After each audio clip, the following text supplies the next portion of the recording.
La problématique de Moby Dick, le roman de Melville, c'est celle de la folie du capitaine Ahab. Cette folie, il la décrit très bien dans un échange qu'il a avec Starbuck, son second, au début du voyage. Il dit: comment le prisonnier pourrait-il s'évader sans percer la muraille? La baleine blanche est cette muraille devant moi. Parfois je crois qu'il n'y a rien derrière, mais il suffit. Elle me met à l'épreuve, elle m'accable. Je vois en elle une révoltante force, une vigoureuse malignité. Et c'est ce qui m'échappe, ce qui échappe à ma compréhension, que je hais avant tout. Donc, comment se brancher sur quelqu'un d'accablé? Il vient de le dire, elle l'accable. D'accord, vous me direz, en anglais ça ne marche pas, parce que ce qui est traduit par elle m'accable, c'est he hips me. Pas de jeu de mots possible. Mais on peut bien parfois s'amuser un peu avec les traductions. En plus, la phrase précédente, c'était traduit par mais il suffit. En anglais, c'est it's enough. Ça aurait très bien pu être traduit par c'est assez. Mais on ne va pas s'attarder là-dessus. C'est une simple introduction à la folie d'Ahab. En effet, dans cette discussion avec le second, Starbuck se montre le représentant de la raison, c'est-à-dire celui qui veut préserver les buts de pêche, pêcher des baleines pour gagner sa vie, tout en préservant la vie des hommes. Voilà, c'est la réalité telle que il faut s'y adapter. Ahab, au contraire, poursuit sa vengeance contre la baleine blanche qui lui a mangé sa jambe. Et Starbuck lui donne comme argument, mais ça n'a pas de sens de vouloir se venger contre un animal qui agit par pur instinct. Et c'est là que Ahab lui dit, mais il faut atteindre une couche plus profonde. Et c'est là qu'il lui explique cette histoire de muraille qu'il faut percer pour pouvoir s'évader. Et nous allons voir que ceci pourrait bien représenter quelque chose comme une naissance. Une naissance, c'est bien percer une muraille, et c'est justement percer une poche des eaux. Et ce roman se passe au milieu des eaux, et il va bien falloir en sortir. Et c'est ce qui se passe à la fin du roman, lorsque la baleine blanche aura détruit le Pécode, le bateau de nos baleiniers. C'est à ce moment-là que le seul survivant sortira de la mer, et c'est Ismaël, le narrateur. Il y aura donc un accouchement. S'il n'y a pas eu cet accouchement, eh bien, il n'y aurait pas de récit, et s'il n'y a pas de récit, il n'y a pas de roman non plus. On peut donc concevoir ce roman comme un accouchement. Ça se dit de toute façon, faire une œuvre littéraire ou artistique de quelque manière que ce soit, c'est une modalité de l'accouchement. Et c'est peut-être pour ça que les hommes suivent plutôt Ahab que Starbuck. Parce que cette folie, c'est au fond la folie de nous tous. Nous poursuivons quelque chose qui est notre nous-mêmes, parce que être né, avoir un corps, ça ne suffit pas. On passe notre vie à s'accoucher de nous-mêmes, c'est-à-dire à se fabriquer non plus comme corps, mais comme sujet. Tel pourrait être le sujet, comme on dit, de ce roman, Moby Dick. Et puisqu'il met en scène tous les fantasmes les plus archaïques qui, semble-t-il, se trouvent dans la couche la plus profonde chez tous les hommes, eh bien, pour une fois, les marins suivent Ahab, parce que pour une fois, ils ont cette possibilité de trouver un exutoire à ces forces qui se rassemblent dans le ça, issu de ces fantasmes archaïques. Pour une fois, il ne va plus falloir les refouler pour faire face à la réalité. Au contraire, on va pouvoir y aller à fond. À fond, c'est-à-dire planter son harpon dans la baleine blanche, c'est-à-dire substitut d'actes sexuels, et substitut d'actes sexuels incestueux, si on interprète la baleine blanche comme la mère, effectivement, pourquoi ne serait-ce pas la mère, puisque la baleine blanche a bien accouché de Jonas. C'est dans le récit du révérend Marple qui est placé en propédeutique du roman. Récit qui est son sermon au baleinier.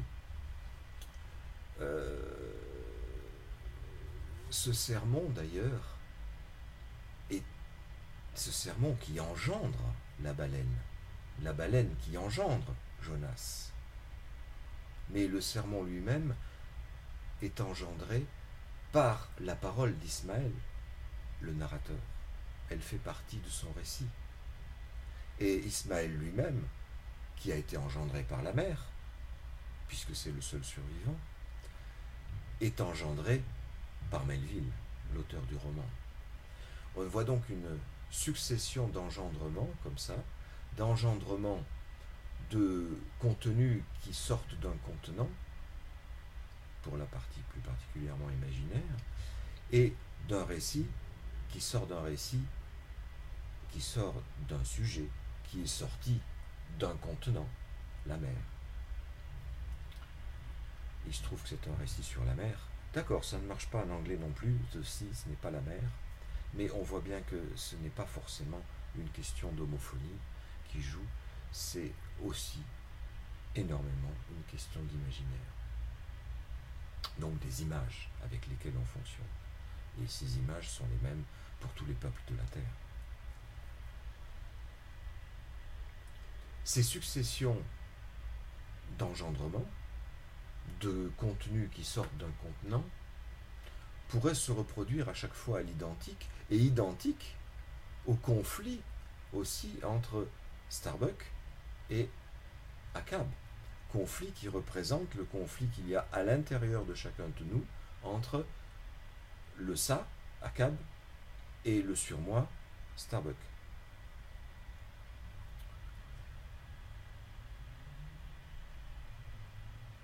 Pour qu'il y ait conflit, il faut qu'il y ait représentation contradictoire.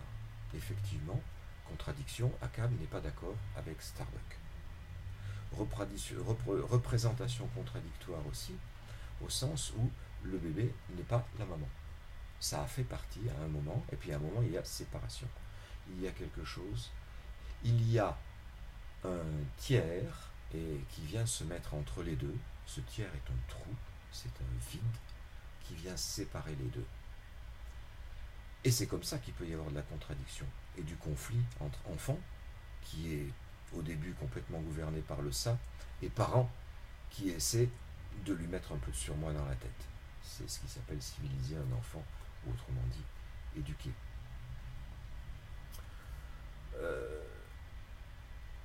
Ce trou qu'il y a entre les deux, c'est donc un tiers, qui évidemment ne manque pas de sel, parce qu'il vient mettre son petit grain de sel dans ce qui coule un peu trop d'eau de source. Cette eau de source dans le ventre maternel. S'il y a contradiction, il peut y avoir conflit. Et c'est pour ça qu'il y a de l'inconscient, parce que l'une des représentations contradictoires avec une autre se trouve donc refoulée au profit de l'autre qui prend toute la place.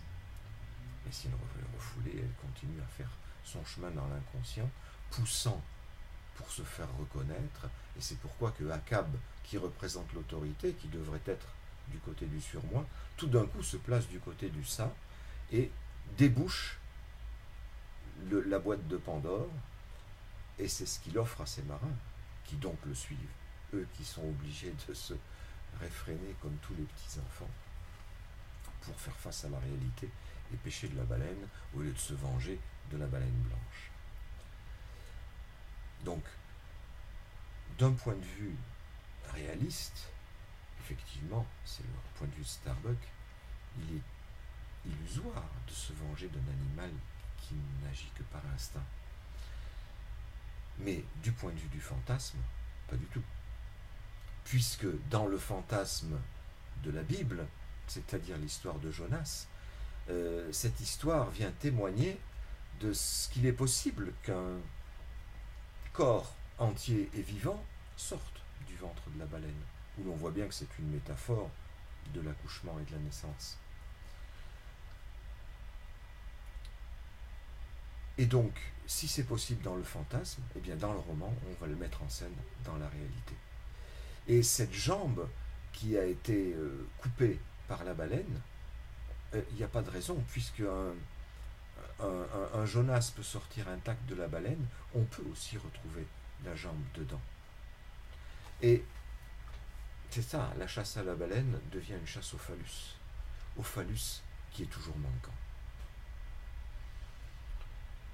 J'ai suffisamment rêvé d'avoir oublié quelque chose dans un trou, dans une grotte, dans une maison, dans mon appartement, dans un appartement que j'avais oublié que j'avais et qui représente le ventre de l'inconscient.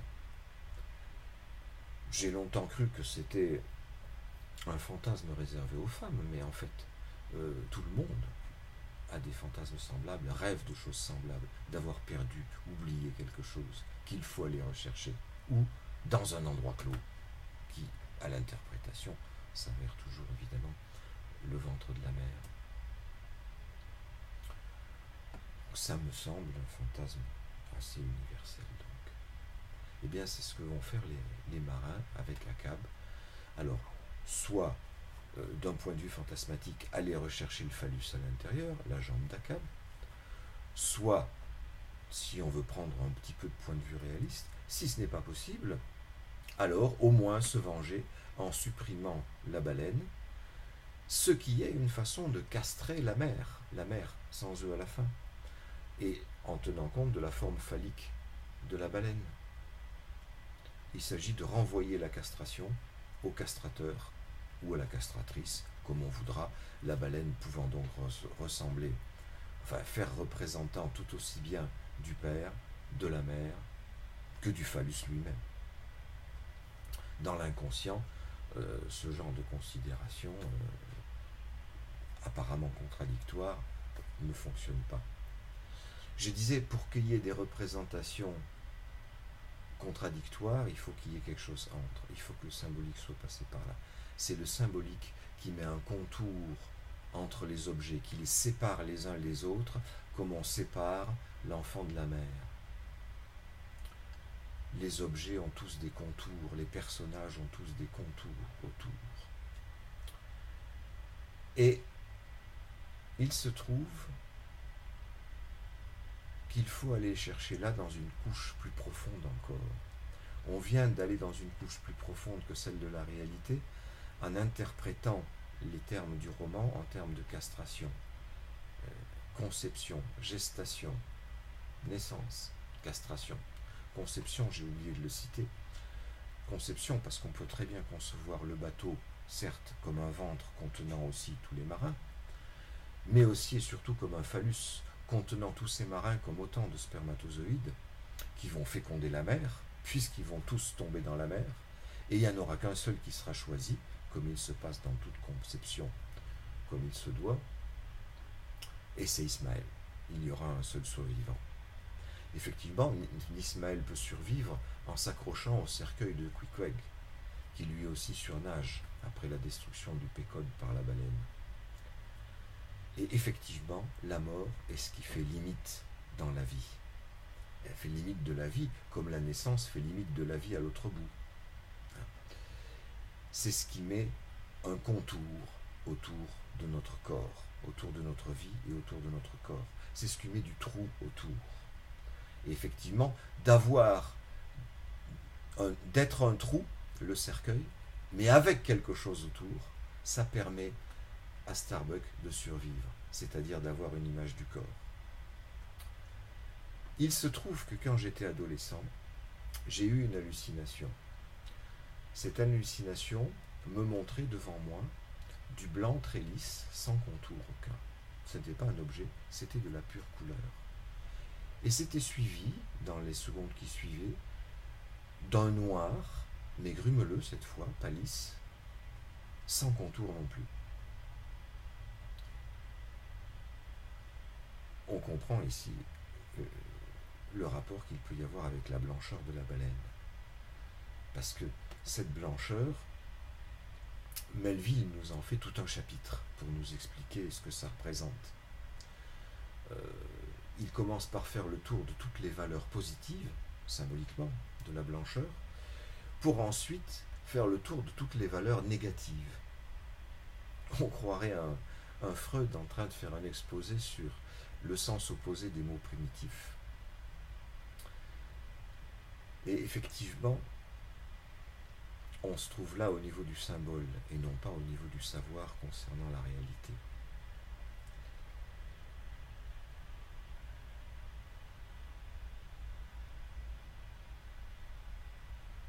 La surface sans contour, c'est donc ce que j'appelle le réel. À bien distinguer de la réalité, comme je l'ai dit, tous les objets de la réalité ont un contour. Cette surface sans contour montre qu'il n'y a pas eu détachement d'un objet par rapport à un autre. Le seul détachement qui se faisait dans mon hallucination, c'est dans le temps. Eh bien, je retrouve ce même détachement, qui est un embryon de détachement, qui n'est encore pas une séparation véritable. Dans le roman de Moby Dick, on le retrouve encore là, dans le fait que Achab a bien séparé toute sa haine pour la baleine blanche, tout son amour pour le petit noir qui est à bord du Pécode, le petit mousse qui s'appelle Pipe et qui, comme on peut bien l'imaginer, a des cheveux crépus comme le noir grumeleux que je voyais. Il se trouve que j'ai rêvé aussi de noir et blanc de multiples façons, mais entre autres, j'ai rêvé d'une baleine dans une baignoire. Cette baleine avait le dos noir et le ventre blanc, comme bien des cétacés de nos jours. Et c'était ma façon de poser un contour à ce qui, dans mon adolescence, n'en avait pas. Et un contour, comme par hasard, phallique. Donc ça me disait que j'avais dû voir le sexe de ma mère à l'occasion d'un bain dans une baignoire, et que très après coup, j'ai réinterprété ce qui était inexplicable, le sexe maternel, je l'ai réinterprété en termes phalliques. Et comme ça, j'ai pu mettre des contours. Contours qui supposent la castration. Parce que ma première perception, c'est justement un impossible. Impossible d'en dire quelque chose, impossible de mettre des contours. Alors que, avec l'explication de la castration, qui était donc une explication qui se donne après coup, je peux dire, oui, là il y a une absence, parce que j'attendais une présence, j'attendais un peu de blanc, un phallus, dans ce noir des poils pubiens. Et le fait que cette attente ait été déçue m'a mis en face d'un réel, d'un impossible. C'est ma particularité. Le fait que je retrouve cette chose-là d'une autre façon, sur une autre modalité dans Moby Dick, m'indique que ça pourrait être universel. Mais il y a un pas à franchir. Un pas que je peux franchir en lisant le roman, parce que le roman n'est qu'un objet, mais que je ne franchis pas quand j'entends en analysant. Et c'est là qu'apparaît la question du désir de l'analyste. Encore que la formule, si c'est celle de Lacan, qui a été reprise partout et tout le temps, eh bien je ne pense pas que ce soit la bonne. On ne peut pas parler du désir de l'analyste comme quelque chose de neutre et à la troisième personne. Le désir, ça se vit en première personne. Je désire. Et l'analyste, eh bien ça se vit aussi en première personne. Ce n'est pas l'analyste, lui là-bas, l'autre, celui qui faisait le mort dans un certain discours de Lacan, qui est donc contradictoire avec le désir de l'analyste, où ça devient un sujet pas mort du tout. Eh bien, ce sujet pas mort du tout, il désire, et il désire, lui aussi, comprendre. Exemple, un analysant me raconte un souvenir qu'il a eu, le souvenir qu'il a eu quand il était dans le ventre de sa mère. Et il se voit au moment de l'avortement de sa mère qui cherche à l'avorter. Il voit très bien, me dit-il, les WC à la turque, la faïence blanche avec le trou noir au milieu et le ciment gris autour. Et le docteur qui est là pour avorter sa mère, et tout d'un coup son père surgit, empoigne le docteur au collet et le chasse. Et c'est à ce geste que, dit-il, il doit la vie. Il l'associe, après beaucoup de travail, pas tout de suite, il l'associe à un souvenir. Il a 5-6 ans, il va dans la douche avec sa mère, ils sont tout nus tous les deux, et il me dit qu'il voit le vagin gris de sa mère, et il fait pipi là dans la douche. Sa mère l'engueule et lui flanque une gifle. Il l'interprète, là aussi, après beaucoup de travail, il me l'aura raconté plusieurs fois avant de parvenir à cette interprétation. Il fait pipi, c'est-à-dire substitut de la jouissance sexuelle, substitut d'un rapport incestueux avec sa mère, et sa mère lui flanque une gifle et l'engueule, substitut de la castration. Mais, comme j'ai dans ma tête ma propre histoire des noirs et blancs, et le récit de son avortement, je lui pose la question, mais vous avez dit son vagin gris. Est-ce qu'elle était si vieille que ça, votre mère? Et là, ça l'interroge, et il associe tout de suite à nouveau avec le souvenir qu'il a de son avortement et du ciment gris qu'il y avait autour de la faïence blanche et du trou noir. Trou noir qui allait l'absorber, comme la bouche de Moby Dick au milieu de la peau blanche.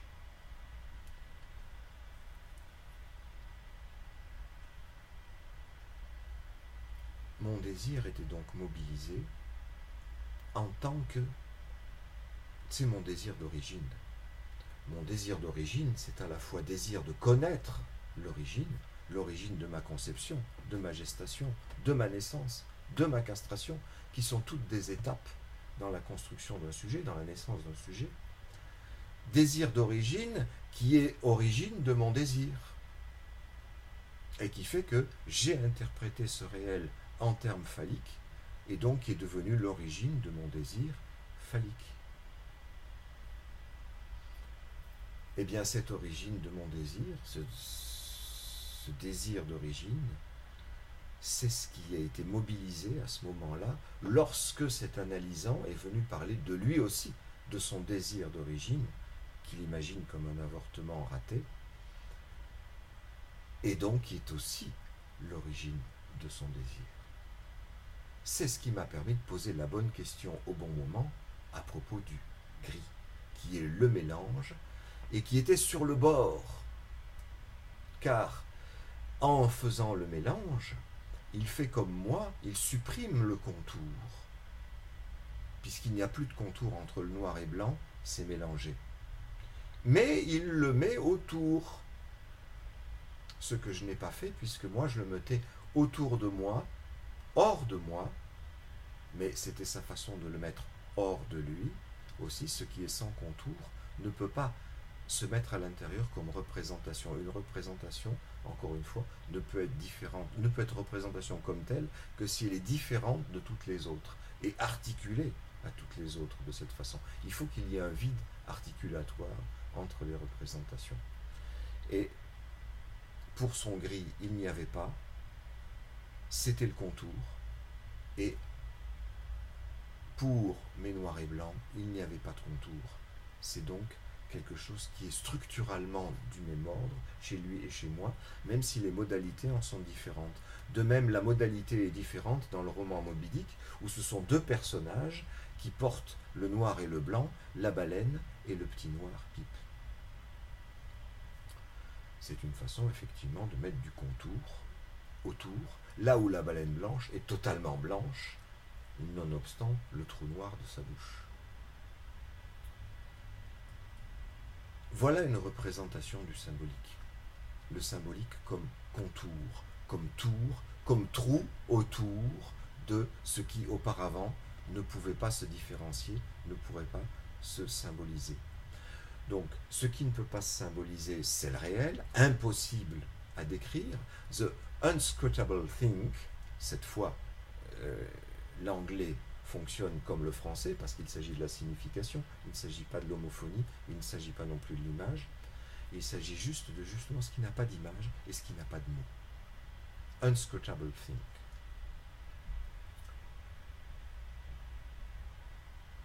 Le trou, le contour, devient une représentation de la machine symbolique. Cette machine symbolique que je vous ai décrite tout à l'heure, comme tout ce qui peut s'imaginer en termes d'engendrement.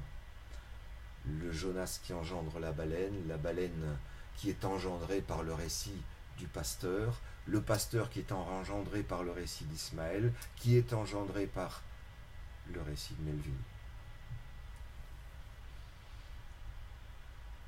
Une autre représentation de cette machine, c'est le phallus, en tant qu'il est complètement soumis à la castration.